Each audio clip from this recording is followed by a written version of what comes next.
Antes de ir a lo que Dios puso en mi corazón para compartir con ustedes, recuerden que este sábado a las 8 de la noche, ¿sí? Sábado a las 8 de la noche tenemos nuestra última reunión del año, Día de Acción de Gracias, reconocimiento de gratitud al Señor por todo lo que Él estuvo haciendo a lo largo de este año, ver testimonios, y va a ser un lindo tiempo de ofrecerle al Señor lo mejor, de poder entregarle al Señor lo mejor que tenemos.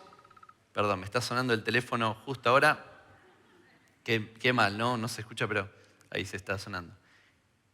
Estoy por predicar enseguida, no puedo contestar. Hay 3.000 personas acá y no puedo, no te voy a dar prioridad a vos, lo lamento.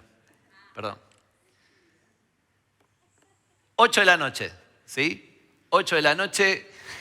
Usted dice, ¿qué le pasó? ¿Qué pasó? Bueno, estuvo practicado, pero me olvidé de subirle el volumen al celular, entonces no sonó. Entonces no salió como quería, pero lo del sábado es verdad. Sí, lo del sábado a las 8 de la noche es de verdad. Y quiero hablar acerca de las interrupciones. Por eso era el tema del llamado telefónico justo en ese momento, pero bueno, voy a practicarlo un poquito más para la próxima. Predico la semana que viene y ahí lo mismo y capaz que suena bien. Interrupciones. Vivimos en un mundo lleno de interrupciones, continuamente. Estamos haciendo algo y de repente el teléfono suena con un mensaje de texto, un WhatsApp, lo que sea. Hace unos años atrás me invitaron a predicar a una iglesia que estaba en una zona medio picante y me acuerdo, creo que a los jóvenes les había comentado esto, un par de cositas que voy a estar hablando hoy. Y para que se den una idea, cuando me invitan me dicen, pastor, usted deje su auto en tal lado y lo pasamos a buscar y va a ir con nuestro auto para la iglesia porque nuestro auto lo conocen en el barrio, al suyo no, y queremos que vuelva bien a su casa. Entonces, bueno, me pasaron a buscar, llego a la iglesia, una iglesia hermosa, gente espectacular, empiezo a predicar, después casi como de 2 horas de canciones, empiezo a predicar y cuando ya estaba por terminar de predicar, vieron que se generan como climas a veces, y estaba pero hermoso, había una presencia de Dios hermosa, como ese que era nuevito en la iglesia, ¿no? Y dijo, no, había una presencia de Dios infernal, loco, era tremendo. No, había que acomodarle un poquito los conceptos, pero estaba ya por terminar, por hacer el llamado, la gente estaba tocada, caía al piso, no, todavía esa parte no, pero estaban todos muy metidos en la prédica y estaban los porteros. Y yo empiezo a ver que hay un poquitito de movimiento en la puerta y empiezan a gritar, entran y cierren con llave, rápido, rápido. Y empiezan a entrar los porteros que estaban afuera, cierran con llave y se escucha un montón de disparos. A todo eso estamos, la sangre de Cristo nos cubre, nos protege, la sala de los ángeles de alguna manera Y era que se estaban robando el auto del vecino y justo en ese momento... ¿Cómo hice para terminar la prédica esa? No sé, porque estamos orando por restauración, por todas las cosas, pero fue una interrupción en un momento en el cual yo digo, estaba todo perfecto, para mí estaba todo bien, pero hubo un detalle que alteró los planes o cómo se estaba desarrollando todo. Siempre estamos inmersos en un contexto donde podemos sufrir interrupciones de algún tipo. Tal vez esta fue bastante drástica, pero hay interrupciones que son mucho menores, como los que hablamos, un llamado telefónico, un timbre, aunque ya nadie responde al timbre prácticamente, o unas palmas, lo que sea, pero interrumpen continuamente lo que tendría que ser un movimiento relajado, tranquilo, enfocado de nuestra cabeza, y eso altera bastante nuestros caminos o nuestros pensamientos. Ahora, hay interrupciones que pueden ser negativas, pero también hay interrupciones que pueden ser positivas. Interrupciones que pueden generar algún tipo de cambio, mejorar nuestra vida, mejorar nuestra visión, mejorar nuestra situación que estamos atravesando por la intervención o la interrupción de algo o de alguien. Y en esta tarde quiero hablar acerca de una interrupción que sufrió un personaje llamado Pablo o Saulo, Y vamos a leer, ahí en el libro de Hechos hay 3 relatos que él mismo hace acerca de cómo fue su conversión. Después en Gálatas habla algunos otros detalles, pero voy a leer brevemente algunos textos por separados. El primero que vamos a leer es Hechos capítulo 26, versículos 12 al 14. Hechos 26, 12 al 14. Dice, ocupado en esto, iba yo a Damasco, con poderes, esto es lo que está hablando Pablo delante de Agripa, con poderes y en comisión de los principales sacerdotes, cuando a mediodía, oh rey, yendo por el camino, vi una luz del cielo que sobrepasaba el resplandor del sol, la cual me rodeó a mí y a los que estaban conmigo. Y habiendo caído todos nosotros en tierra, oí una voz que me hablaba y decía en lengua hebrea, Saulo, Saulo, ¿por qué me persigues? Dura cosa te es dar coces contra el aguijón. Otro relato que hace el apóstol Pablo también en el libro de Hechos es en el capítulo 22, versículos 6 y 7, que dice, pero aconteció que yendo yo al llegar cerca de Damasco, como a mediodía, de repente me rodeó mucha luz del cielo y caí al suelo y oí una voz que me decía, Saulo, Saulo, ¿por qué me persigues? Hasta ahí bastante coincidentes cada uno de estos 2 relatos, pero hay un tercer relato que marca un poquitito la antesala de lo que estaba viviendo el apóstol Pablo, y es en Hechos capítulo 9, en el versículo 1, que dice, Saulo, respirando aún amenazas y muerte contra los discípulos del Señor, vino al sumo sacerdote y le pidió cartas para las sinagogas de Damasco, a fin de que si hallase algunos hombres o mujeres de este camino, y cuando se habla acerca de este camino en los Hechos, está hablando acerca de personas, en griego esa palabra apunta a personas con la misma conducta, con la misma actitud, y se refiere lógicamente a los cristianos, los trajese presos a Jerusalén. Versículo 3, mas yendo por el camino, aconteció que al llegar cerca de Damasco, repentinamente le rodeó un resplandor de luz del cielo, y cayendo en tierra, oyó una voz del cielo que decía, Saulo, Saulo, ¿por qué me persigues? El segundo relato que leímos es mucho más sintético, mucho más puntual. El primero y el tercero son más extensos, pero en el tercero nos habla acerca de que el apóstol Pablo, Saulo, en ese momento, respiraba y era como que su aliento, su respiración, era el deseo de cobrar venganza contra aquellos que habían aceptado a Jesús como camino de vida, como forma de vida. O los primeros cristianos, si queremos decirlo de alguna manera. Eso era lo que estaba enfocado Saulo en ese camino hacia Damasco. Si bien Damasco estaba fuera de lo que era la jurisdicción de los judíos, generalmente tenían algunos privilegios, o si el gobernante de esa ciudad le abría las puertas, podía entrar un judío para tratar de traer un poco de libertad o quitar de esa opresión que para los romanos eran los cristianos. Ese permiso lo tenían otorgado. Ahora, por lo general, si hablamos del apóstol Pablo, y lo llamamos con este nombre, se nos viene a la cabeza la imagen de una persona celosa por Dios, una persona que dio su vida completa. ¿Cuántos vieron? Había una serie que salió hace un par de años atrás en Netflix que era del apóstol Pablo. ¿Alguno la vio? ¿Sí? Como 4, como 5. Bien. Una serie, no la voy a spoilear para el resto de los 700 que hay, sino que la vamos a dejar ahí. Pero una serie muy piola que mostraba un apóstol Pablo y que al final el que no terminó llorando es porque está deshidratado, porque realmente es para llorar de una manera increíble y conmoverse en cuanto a lo que fue el testimonio de vida del apóstol Pablo.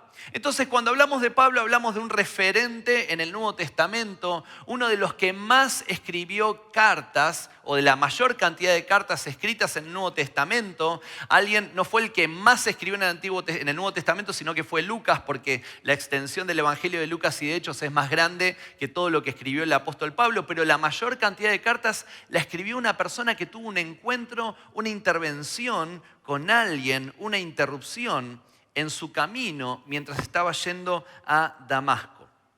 Ahora, cuando hablamos de Saulo y asociamos Saulo a la vieja vida que estaba teniendo este personaje, nos hacemos la idea de un hombre déspota, un hombre insensible, cruel, que andaba con el cuchillo en los dientes buscando a los cristianos, como decíamos hace un ratito atrás, para entregarlos a las autoridades y que sean ejecutados o que sean linchados de alguna manera. Incluso cuando leemos esa primera parte de Hechos capítulo 9 y leemos que decía, respirando amenazas y muerte contra los primeros cristianos. Ahora, el conflicto era que este Saulo o Pablo pensaba que estaba haciendo las cosas bien y que las hacía para Dios. Porque a veces pensamos que es una persona que estaba alejada de Dios y que no tenía ningún concepto de Dios. No, en la visión de Pablo, lo que él estaba haciendo, la forma de conducirse, cuadraba perfecto en la religión que él profesaba. Y de hecho, ese amor por Dios era genuino, pero estaba muy mal direccionado y motivado y funcionaba de una manera completamente religiosa. En Filipenses capítulo 3, versículos 4 al 7 dice, aunque yo también tengo de qué confiar en la carne. Esto lo está diciendo Pablo, para que veamos lo que él creía y lo que él estaba convencido. Si alguno piensa que tiene que confiar en la carne, yo más. Circuncidado el 8º día, del linaje de Israel, de la tribu de Benjamín, hebreo de hebreos, en cuanto a la ley fariseo, en cuanto a celo perseguidor de la iglesia, en cuanto a la justicia que es en la ley irreprensible. Pero cuántas cosas eran para mí ganancia, y después sigue hablando otra parte que vamos a mencionar. Fíjense el currículum que tenía Pablo. Una persona que no era superada por absolutamente nadie en ese contexto. Una persona conocedora de las Escrituras, una persona que era fanático de la cultura, de la religión judía, de la práctica judía, y que pensaba que estaba haciendo todas las cosas bien. Ahora, todo estaba perfecto para Pablo desde la óptica religiosa. ¿Qué fue lo que cambió o cuándo cambió la visión de un perseguidor de cristianos? Fue en el momento en el que Jesús lo interrumpió.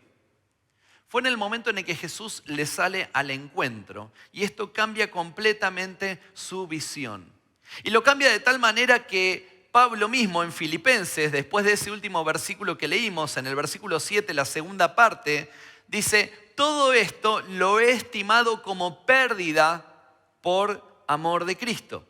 Y ciertamente aún estimo todas las cosas como pérdida por la excelencia del conocimiento de Cristo Jesús. Fíjense, aquel que se jactaba de haber obedecido toda la ley, de haber practicado una religión irreprensible, ahora está diciendo, todo eso lo tomo como pérdida con tal de acercarme a Jesús, de conocerlo a Él, de tener un encuentro con Él. Mi Señor, por amor del cual lo he perdido todo y todo lo tengo por basura para ganar a Cristo y ser hallado en Él, no teniendo mi propia justicia, que es por la ley, sino la que es por la fe de Cristo, la justicia que es de Dios, que viene por la fe. Ya acá hay un cambio de paradigmas en Pablo. Ya no es la justicia propia, ya no es la justicia que planteaba la religión de esa época, ya no es una justicia que sale desde el ser humano, sino que es una justicia que viene por la fe, una procedencia completamente diferente, la justicia que viene de parte de los cielos y que se encarna en Cristo Jesús. Ese encuentro, el encuentro de Pablo con Jesús, lo lleva a ver que la concepción religiosa y su forma de vida, la cual él estaba practicando, distaba muchísimo de la aprobación de Dios. Esa interrupción de Jesús en su camino hacia Damasco le hizo ver que todo lo que venía practicando, que todo lo que los judíos le decían, bien Pablo, qué ejemplo que sos, Saulo, sos nuestro ídolo, te vamos a acompañar a todos lados. Todo eso que había sido enaltecido en la persona de Pablo frente al encuentro con Cristo, empieza a desestimarlo y a darse cuenta de que distaba muchísimo de la aprobación del verdadero Dios a quien él estaba persiguiendo. Cuando Jesús interrumpe nuestra vida normal, aún lo que pensamos que está bien, Él lo cambia, reordena completamente todas nuestras prioridades. Ahora, voy a poner un poquito más en claro todo esto. En Lucas capítulo 17, 26, hablan dos pasajes, y en Mateo 24, 36, que ahora lo vamos a leer, esos dos pasajes, habla de un momento futuro. Es parte de los pasajes escatológicos de los evangelios donde se hablan de cosas que van a suceder. Lucas 17:26 dice, como fue en los días de Noé, así también serán los días del Hijo del Hombre. Comían, bebían, se casaban y se daban en casamiento hasta que el día en que Noé entró en el arca y vino el diluvio y los destruyó a todos. Asimismo, como sucedió en los días de Lot, comían, bebían, compraban, vendían, plantaban, edificaban, mas el día en que Lot salió de Sodoma, llovió del cielo fuego y azufre y los destruyó a todos. Otro pasaje paralelo que habla del mismo tema o de la indiferencia de la gente está en Mateo 24:36, que dice, por tanto, también vosotros estad preparados, porque el Hijo del Hombre vendrá a la hora en que no pensáis. Esos dos pasajes estaban alertando, si bien tienen que ver con un aspecto futuro, hablan acerca de los últimos tiempos, cuando el Señor venga a buscar a su iglesia. ¿Cuántos se quieren ir con el Señor? Aquel que no quiere, le conviene, ¿no? Es lo mejor que podemos hacer, la mejor decisión. Ahora, estos pasajes que hablan acerca de ese evento futuro, aunque habla acerca del futuro, que no sabemos ni cuándo ni cómo va a ser con precisión, nos hace evaluar cómo está nuestra vida presente. Acá Jesús en estos dos relatos dicen, así como en el tiempo de Noé, así como en el tiempo de Lot, así como se están comportando algunos ahora, están viviendo de una manera indiferente. En otras palabras, Jesús les hace ver la importancia del futuro, pero que ese futuro va a estar condicionado por cómo queremos vivir en nuestros días, cómo estoy viviendo el hoy. No hay nada malo cuando analizamos este pasaje de Lucas, sobre todo que es el más extenso, que dice que comían, bebían, compraban, vendían, plantaban, edificaban. Cuando pensamos en esas acciones, ¿hay algo de malo en comer? Sé que después de Navidad varios se arrepintieron, ¿no? ¿Cómo comí como un bestia? ¿No? Yo me desperté a las 4 de la mañana con una acidez acá terrible. Dije, no tendría que haber comido el 7º pedazo de pan dulce. No, eso era lo que no tendría que haber hecho. No hay nada de malo en comer cuando uno lo hace con equilibrio. No hay nada de malo en vender, no hay nada de malo en comprar. No hay nada de malo en casarse, salvo que te hayas casado con la persona incorrecta, ¿no? No hay nada de malo en ninguna de las prácticas que está hablando acá Jesús en el Evangelio. Ahora, ¿cuál es el punto? Aún lo bueno, si ocupa el lugar incorrecto, se vuelve un pecado. Vuelvo a repetir porque quiero que nos quede este concepto grabado. No hay nada de malo en un montón de cosas. De hecho, hay muchas cosas que no son lícitas. Pero si esas cosas que incluso son buenas ocupan el lugar incorrecto en nuestras vidas, eso se transforma y se vuelve en un pecado. Todo lo que desvía el corazón del hombre lo convierte en un ídolo. Todo lo que desvía mis emociones, mi corazón, mis sentimientos, mi atención, se transforma en un ídolo para mi vida. La vida de Saulo no giraba en torno a lo que Dios quería para él, sino a lo que él creía que Dios necesitaba. Y fíjense cómo cambian las reglas del juego acá, porque hay una diferencia gigante entre hacer lo que creo que Dios necesita y hacer lo que Dios me pide hacer. Pablo, estaba haciendo lo que creía que Dios necesitaba, viviendo de acuerdo a los estándares religiosos de esa época. Pero esa interrupción de Pablo lo llevó a ver de que no estaba haciendo lo que Dios necesitaba, sino lo que él quería. Qué fácil que es caer en un activismo infructífero en nuestras vidas, en nuestra aparente relación con Él. Qué fácil que es pensar que estamos haciendo las cosas para Dios, cuando en realidad cada una de nuestras acciones responden a deseos o obsesiones personales. Podemos confundirlo y es muy fina esa línea. Qué fácil que es pensar que estamos caminando hacia Él cuando en realidad lo estamos perdiendo de vista a Él. Cuando era chico, siempre está la pregunta de los padres, ¿y qué querés ser cuando seas grande? Y cada uno responde lo que se le va ocurriendo, depende de la etapa de su vida. Y yo me acuerdo que de chiquito, cuando me preguntaban qué quería ser, y sobre todo mi papá siempre me preguntaba lo mismo, me decía, ¿y qué querés ser cuando seas grande? Dos cosas, papi. Pastor y basurero, ¿no? No sé si tendría cuántos años, 6, 7 años por ahí. Pastor y basurero. Basurero porque me encantaba ver a los muchachos colgados del camión y yo quería ir colgado en un camión alguna oportunidad. Era hermoso eso. Y como tenía un Citroën y la calle de tierra, mi papá abría la puerta y me dejaba ir colgado hasta la esquina en el Citroën y ahí me sentía casi realizado. Y quería ser pastor también y me preguntaba, ¿y de qué iglesia querés ser pastor? De la tuya, papi, ¿no? ¿No? Ahora, fue pasando el tiempo y se me fueron acomodando algunos jugadores, ¿no? Y hoy día opté por ser basurero, ¿no? Estoy haciendo parte de lo que deseé toda mi vida y lo que fui llamado por el Señor. Pero cuando fui creciendo en el secundario había 2 carreras que me encantaban y una era arquitectura y otra era psicología. Y 3 meses antes de terminar el colegio secundario, el Señor empieza a inquietarme para entrar al instituto bíblico y empezar a prepararme en lo que es el estudio de la palabra para poder servirlo a Él con todas las herramientas. Y me acuerdo que entro al instituto bíblico allá en el año 2000, en primer año, y parecía que todo iba bien. Tenía buenas notas.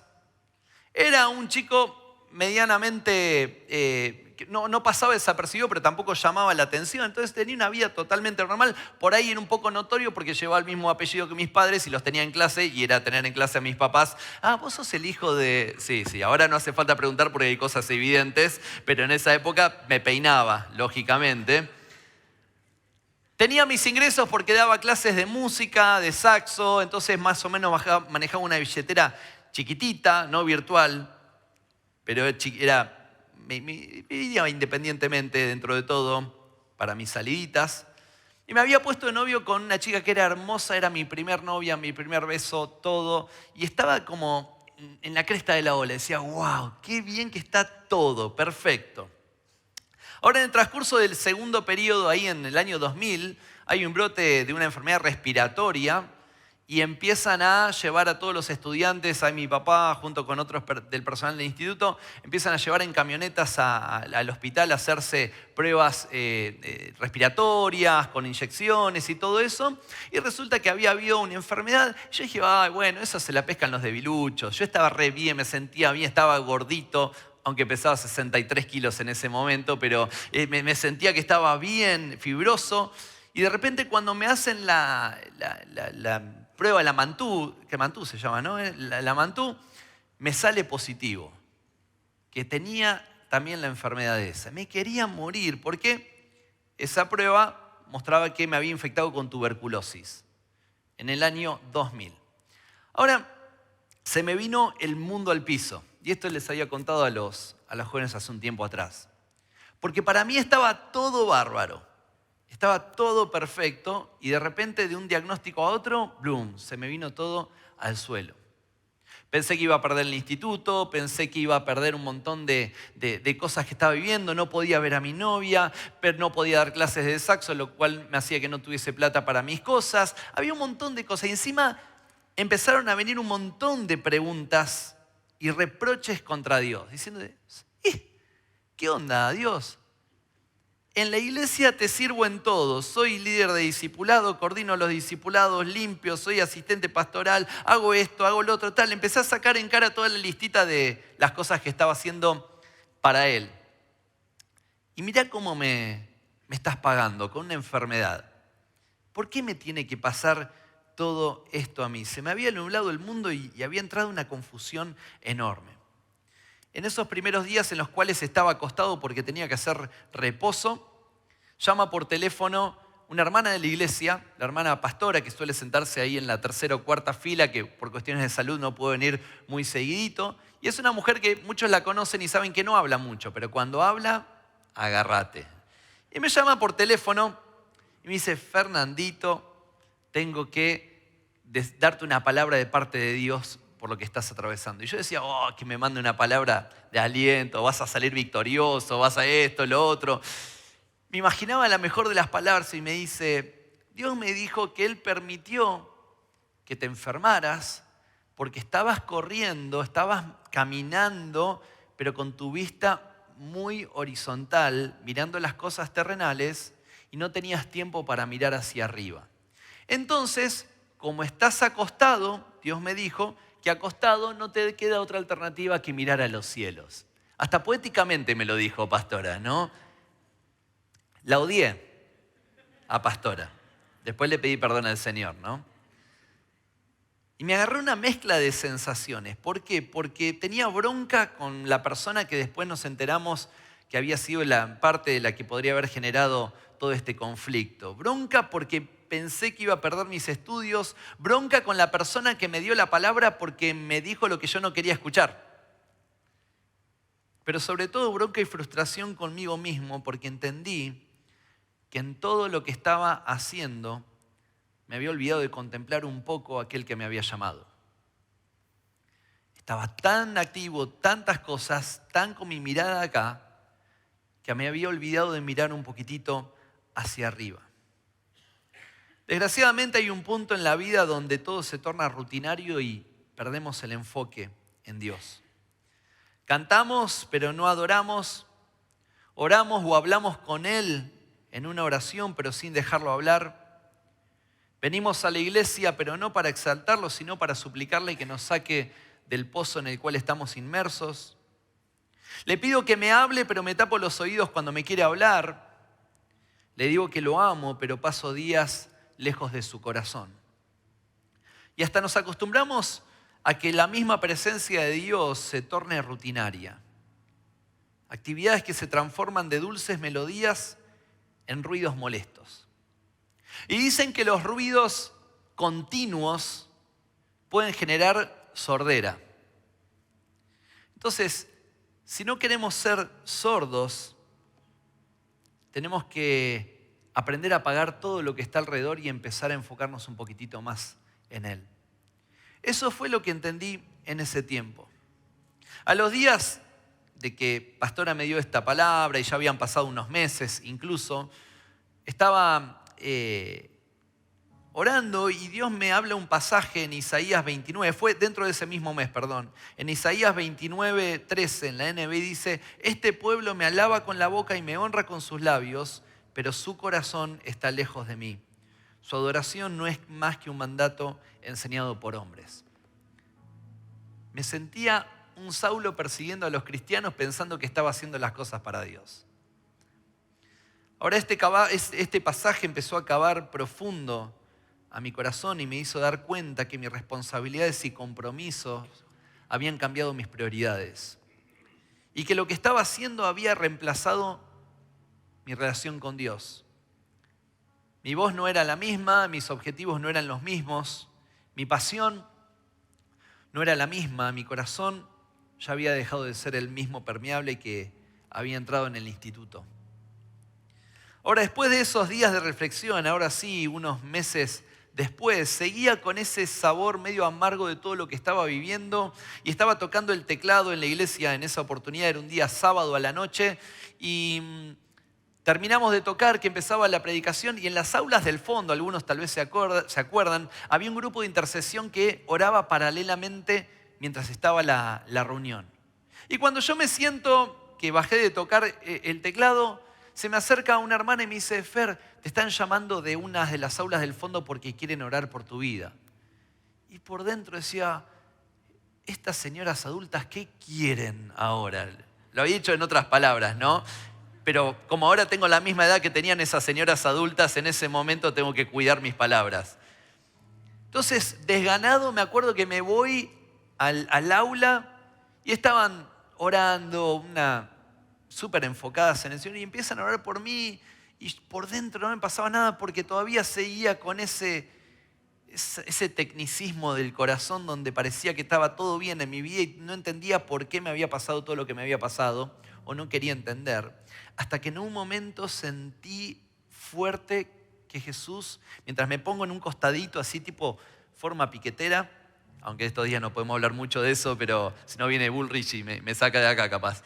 Me acuerdo que me había puesto así, enojado en el piso porque digo, estoy mal, no siento nada y encima me vienen a pedir que venga a orar con ellas acá en el fondo. No quiero saber más nada con esto y sentí que el Señor me dice, te extraño. Y me lo repite, te extraño. No fue una voz audible, fue algo que sentí diferente en mi corazón y ahí empecé a llorar como un niño prácticamente. Entiendo que estaba persiguiendo como Saulo objetivos personales antes que buscarlo a él.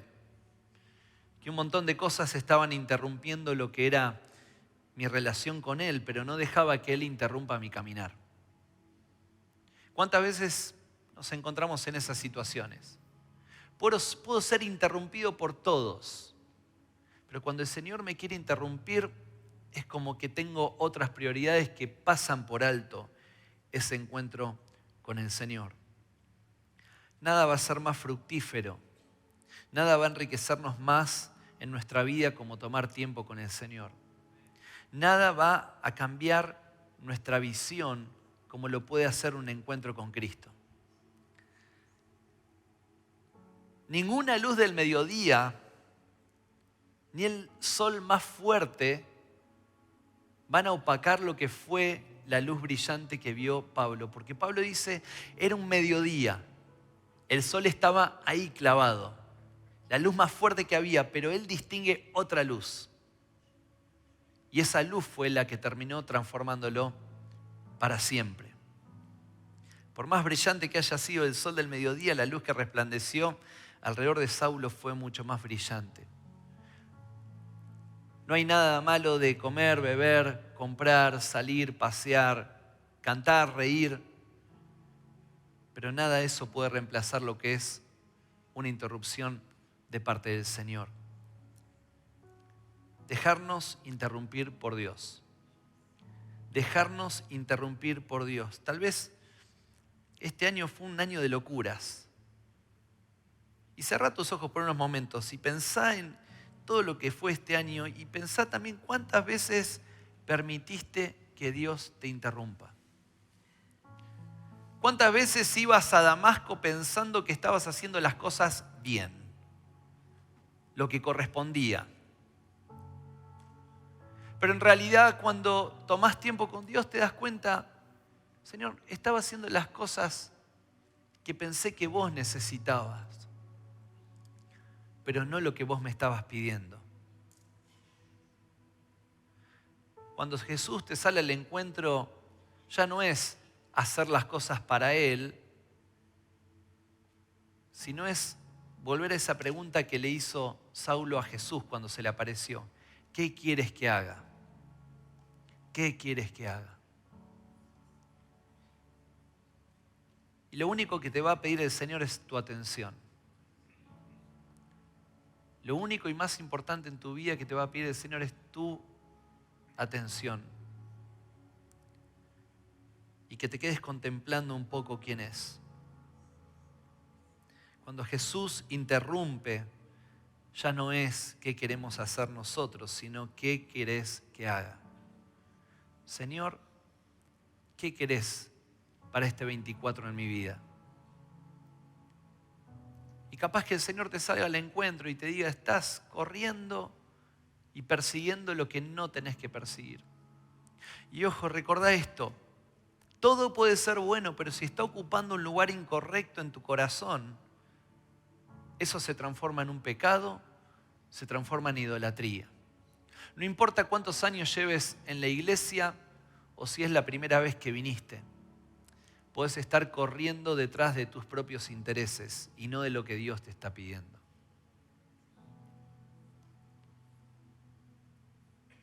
¿Por qué no decís, Señor, solo me interesa que me salgas al encuentro? No me importa todo lo que pueda hacer o dejar de hacer, solo me interesa que salgas a mi encuentro y que interrumpas mi vida.